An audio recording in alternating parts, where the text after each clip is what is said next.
నమస్తే, welcome to Shanthalakshmi IAS academy. మీ జీవితంలో ఎప్పుడైనా అవమానాన్ని ఎదుర్కొన్నారా? మిమ్మల్ని ఎవరైనా ఉద్దేశపూర్వకంగా టార్గెట్ చేసి మరీ ఇన్సల్ట్ చేశారా? అది మీ సీనియర్ కావచ్చు, మీ క్లాస్మేట్ కావచ్చు, లేక మీ క్లాస్మేట్ వాళ్ళ పేరెంట్స్ కావచ్చు, లేదంటే మీరు ఉద్యోగులైతే మీ పై అధికారి కావచ్చు, లేదంటే మీ కొలీగ్స్ కావచ్చు, ఎవరైనా కావచ్చు. మనల్ని ఎవరైనా ఇన్సల్ట్ చేస్తే మనం ఏం చేయాలి? జనరల్గా ఏం చేస్తారండి, మనల్ని అవమానించినోడిని మనం తిరిగి అవమానిస్తాం, లేదంటే వాడికి ఏదైనా నెగిటివ్ చేసే ప్రయత్నంలో భాగంగా నిరంతరం ఆలోచిస్తుంటాం. వాడికి వ్యతిరేకంగా గ్రూపులు కడతాం, వాళ్ళని డిఫేమ్ చేసేందుకు నానా ప్రయత్నాలు చేస్తుంటాం. కానీ ఒక యువకుడు తనకు జరిగిన అవమానాన్ని మనసులో ఒక అగ్నిపర్వతంలాగా దాచుకున్నాడు. అలా దాచుకొని ఆ అగ్నిపర్వతం నుండి శక్తిని నిరంతరంగా తీసుకుంటూ తను సివిల్ సర్వీసెస్ అంటే ఐఏఎస్ ఎగ్జామ్ 780వ ర్యాంక్ సాధించాడు. ఆయనే మనకు Uday Krishna Reddy, Mulagani Uday Krishna Reddy, all India 780 rank. ఇది ఒక ఆర్డినరీ పర్సన్. ఆర్డినరీ అంటే ఇంకా ఆర్డినరీ కంటే కూడా ఇంకా క్రింది స్థాయి సింపుల్ పర్సన్ అండి. పేరెంట్స్ లేరు, తల్లిదండ్రులు లేరు, అక్కడ ఓన్లీ నానమ్మ సపోర్టు, సాయం, అలాగే మామగారు కొంత ఆర్థిక లేక నైతిక మద్దతు. ఈ రెండింటితోటే ఆ అవమానాన్ని గుప్పిట పట్టుకొని ఢిల్లీ దాకా పోయిండు. తెలుగు మీడియంలో చదివిన వ్యక్తి తెలుగు మీడియం అయినా పర్లేదు అని భయపడకుండా సివిల్ సర్వీసెస్ ఎగ్జామ్ అంటేనే ఓన్లీ ఐఏఎస్ల పిల్లలు లేదంటే ప్రొఫెసర్ల పిల్లలు, చాలా హయ్యర్ ఎలైట్ వాళ్ళు వాళ్ళ పిల్లల్ని చదివించే ఉద్యోగం అండి. అటువంటి ఉద్యోగాన్ని మనకు ఈ ఉదయ్ కృష్ణారెడ్డి అనే ఒక మామూలు దిగువ మధ్య తరగతికి చెందిన విద్యార్థి సాధించి చూపించాడు. దీనికి కారణం అతను తన యొక్క లక్ష్యం పట్ల పెట్టుకున్న ప్యాషన్ కావచ్చు. రెండవది, తనను అవమానించిన ఆ గుర్తు అనేది ఆ గుండెల్లో అలాగే ఉండిపోయింది.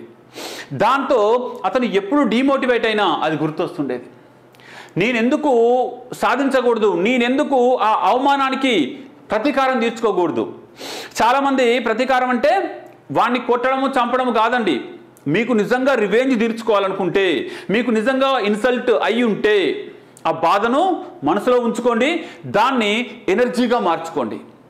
ఇప్పుడు అవమానాన్నే శక్తిగా మార్చుకునే ఒక అద్భుతమైన ప్రక్రియ మన కళ్ళ ముందే ఉదాహరణగా ఉందండి.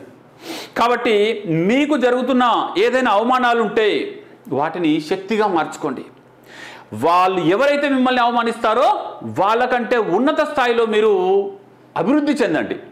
ఆర్థికంగానా లేక పొజిషన్ పరంగా అంటే వృత్తిలోనే ఇంకా ఉన్నత స్థాయికి వెళ్ళండి.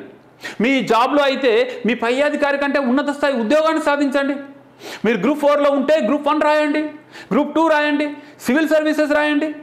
కానీ ఈ అవమానం ఊరికే పోకూడదు, అవమానం ఊరికే రాదు. ఎందుకంటే మీ నుండి ఏదో సాధించడానికి మాత్రమే అవమానం వస్తుంది. దాన్ని టేక్ ఇట్ ఈజీ తీసుకుంటే ఆ అవమానం వచ్చి కూడా వేస్ట్. మీకు వచ్చిన ఈ అవమానాన్ని మీరు అంత ఈజీగా వదిలిపెట్టకూడదు. దానికి 10 ఖచ్చితంగా వడ్డీతో సహా మనం చెల్లించాలి. ఎలా చెల్లించాలి అంటే సింపుల్గా, మిమ్మల్ని అవమానించిన వాడే మీకు ఫ్యాన్ అయ్యేలాగా, అతనికంటే అసలు అతను ఊహించనంత స్థాయికి మీరు ఎదిగి అతని ముందు కనబడండి చాలు.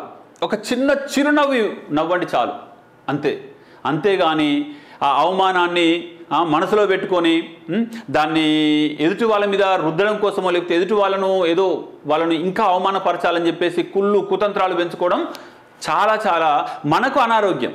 మన బాడీ మన బ్రెయిన్ మొత్తం ఖరాబ్ అయిపోద్ది. సింపుల్గా మైండ్లో ఉంచుకోండి, చలో ఐఎమ్ ఆన్ మై మిషన్ అనుకోండి.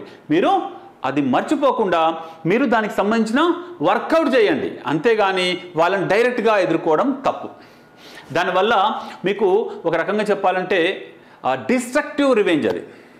కన్స్ట్రక్టివ్ రివెంజ్ అంటే మీరు దాన్ని ఆరోగ్యవంతంగా ప్రతీకారం తీర్చుకోవాలి. ప్రతీకారంలో కూడా ఆరోగ్యవంతంగా ఉంటుంది, అనారోగ్యవంతంగా ఉంటుందండి.